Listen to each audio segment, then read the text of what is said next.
अस्सलाम वालेकुम class 7th। I am Aurangzeb. आज हम पढ़ेंगे what is greenhouse effect. Greenhouse effect क्या होता है। तो इसको हम पढ़ते हैं। What is greenhouse effect. Greenhouse effect क्या होता है। The earth receive heat from the sun. अब हमें पता है कि अर्थ हीट कहाँ से लेती है, सन से लेती है, मीन्स सूरज से लेती है।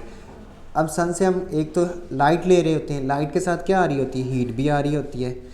अब जब ये लाइट और हीट कहाँ आती है, अर्थ पे आती है। Some of the heat is absorb by the surface of the earth. इसमें से कुछ हिस्सा जो होता है हीट का, उसे कौन एब्जॉर्ब कर लेता है, हमारी ज़मीन मीन्स अर्थ एब्जॉर्ब कर लेती है।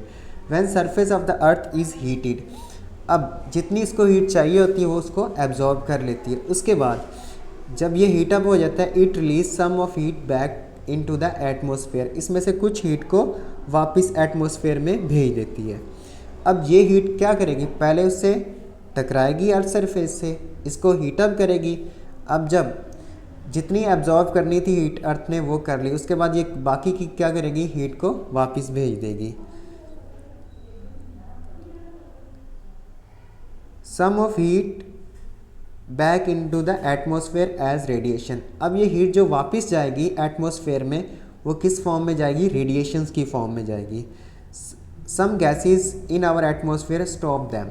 अब देखो एटमॉस्फेयर किससे बना होता है, बहुत सी गैसेस को मिलके एक दीवार सी बनी होती है हमारी ज़मीन के इर्द गिर्द। इसे हम लोग क्या कहते हैं, एटमॉस्फेयर। इसमें कार्बन भी आ जाती है, ऑक्सीजन भी आ जाती है, नाइट्रोजन, हाइड्रोजन, ये सब गैसेस मिलके क्या बना देते हैं, हमारा एटमॉस्फेयर बना देते हैं। अब ये रेडिएशन जब वापस जा रही होती हैं, कहाँ पे जा रही होती हैं, एटमॉस्फेयर में। कहाँ से आई, सन से आई, और कहाँ पे आई, हमारे अर्थ पे आई। अर्थ को इसने हीटअप किया और अब ये वापस कहाँ पे जाएंगी, एटमॉस्फेयर में जाएंगी। अब जब ये वापस एटमॉस्फेयर में जाने की कोशिश करती हैं तो वहाँ पे क्या होती हैं, मुख्तलिफ गैसेस होती हैं और वो क्या बना लेती हैं, एक दीवार बना लेती हैं। In our atmosphere stop them and act as wall. अब ये गैसेस क्या करती हैं, इनको रोकती हैं और दीवार के तौर पर काम करती हैं। And again these radiations come back on the earth. और दोबारा क्या होता है, ये गैसेस कहाँ आ जाती हैं, ये रेडिएशंस कहाँ आ जाती हैं, अर्थ पे आ जाती हैं। अब जब ये रेडिएशन, हीट की रेडिएशंस दोबारा अर्थ पे आती हैं तो क्या होगा, हमारी अर्थ में और हीट हो जाएगी, हमारे अर्थ का टेम्परेचर इंक्रीज़ कर जाएगा।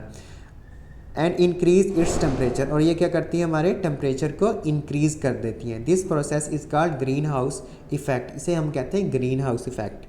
अब ग्रीन हाउस इफेक्ट ये क्या होता है, नेचुरल प्रोसेस होता है। अब ये हमारे लिए बहुत ज़रूरी भी है। क्यों ज़रूरी है, क्योंकि इसके ज़रिए बहुत सी सब्ज़ियाँ वगैरह और हमारी ज़िंदगी किसी, और बहुत से जानदारों की ज़िंदगी किसके यहाँ पे अर्थ पे मुमकिन इसी के ज़रिए है। सब्ज़ियाँ वगैरह, अनाज वगैरह भी इसी के ज़रिए उग रहा है। अब इसका हम आर्टिफिशियल ग्रीन हाउस भी बनाते हैं। वो कैसे बनाते हैं हम लॉन्ग क्वेश्चन में डिटेल से पढ़ेंगे, लेकिन फिर भी मैं आपको थोड़ा सा बता देता हूँ। अब आप अगर किसी गांव वगैरह में गए हो तो वहाँ पे क्या होता है कि सब्जियों के ऊपर क्या लगाई जाती हैं, प्लास्टिक की शीट्स लगाई जाती हैं। अब इनका मकसद क्या होता है, ऐसी सब्जियाँ जो एक सीज़न में नहीं उगती, मसलन ऐसी सब्जियाँ जो गर्मियों के सीज़न में उगती हैं लेकिन सर्दियों के सीज़न में नहीं उगती, अगर हम उनको उगाना चाहते हैं सर्दियों में तो वो कैसे उगाएंगे। उसके लिए क्या करते हैं, सब्जियों के पौधे लगाए जाते हैं। जब पौधे थोड़े से बड़े होते हैं तो क्या होता है, उसके ऊपर हम क्या लगा देते हैं, प्लास्टिक शीट लगा देते हैं ताकि वो सर्दी से बच सकें।